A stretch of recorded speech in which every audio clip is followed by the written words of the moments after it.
Hello, hello, hello, and welcome. I'm Sheila Balgobin, known as the Dream Decipherer, and this is Dream Your Life, Live Your Dream Live, where we talk about all things dreams. Today we're going to look at, again, dreams from the perspective of technology. I talked about artificial intelligence not too long ago, and today we're going to be looking at virtual reality, or VR, and see where the two dreams and virtual reality converge and where they converge. So see where they're similar and see what differences, which may be important differences, there are.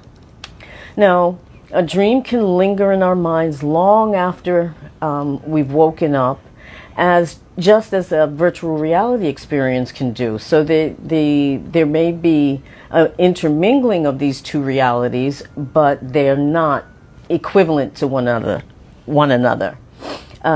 There are some crucial differences as well as similarities between waking life and our dream lives. But in a dream, we're not always conscious of the fact that we're dreaming, whereas in virtual reality, you would be aware that you're actually interacting with this landscape that's being created. Now, whereas the one important difference is that whereas dreams come from us and our environment, our inner lives as well as our outer environment, virtual reality is, in a sense, is being imposed from the outside.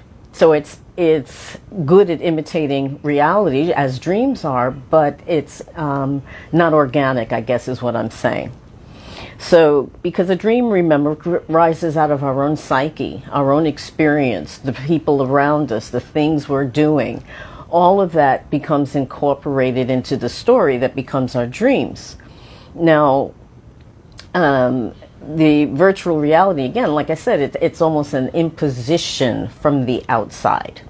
But there's some interesting research going on at the moment, and in some modern neuroscience labs, and there's experiments being done, or research being done, to look at how researchers can blow, if you will, dreams into a person's consciousness by teaching them how to do lucid dreaming.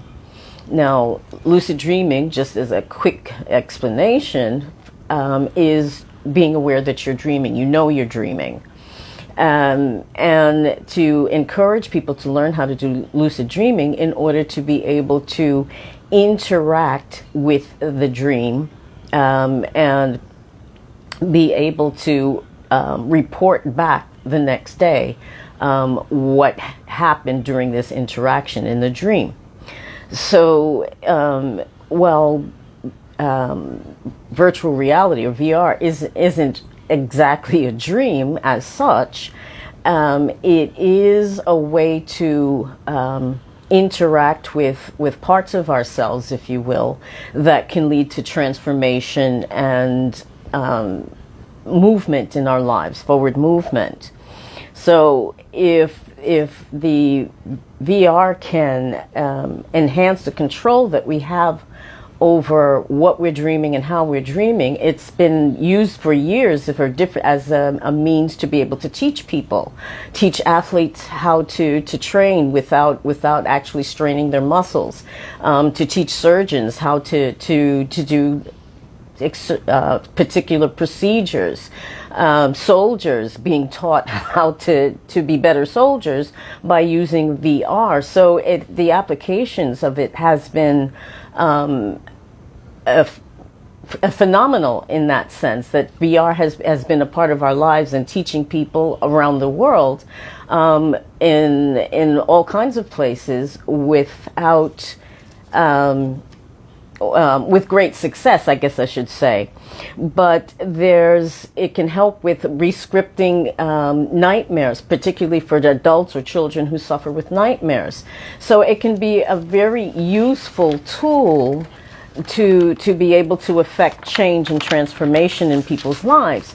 But it's not all love and light. There is a downside to this. Now, if not if used indiscriminately or improperly, the overuse of VR can actually have a negative or pernicious effect.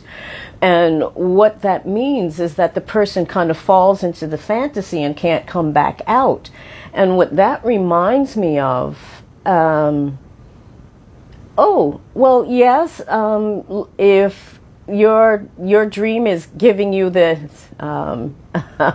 the means to escape a particular situation or feeling or event or something, if that's how your dreams present a way out for you, then why not? Or if there's several exits, but you have to sit with it and choose. So yes, I mean, looking for a trap door in your case may be your way to finding a solution, perhaps, to move out of a situation or state of mind. So yes, good question, that. Thank you for that.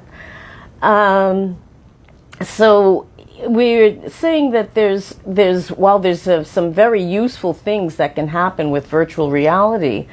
As I was saying, that it's almost like people can get caught up in the fantasy and never come back out. And it reminds me of back during the say late 60s, 70s, and during that era, that there were people taking a lot of LSD, or dropping acid, as they used to call it. And sometimes they would get caught up in that fantasy and couldn't come back out, and ended up literally in mental institutions because they just lost complete touch with reality.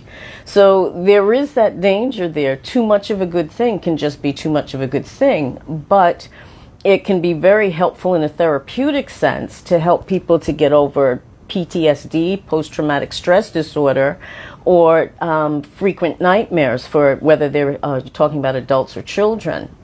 So that's something to think about, that, every good thing has its darker side, and VR can be a very useful tool, but like everything, it's about moderation.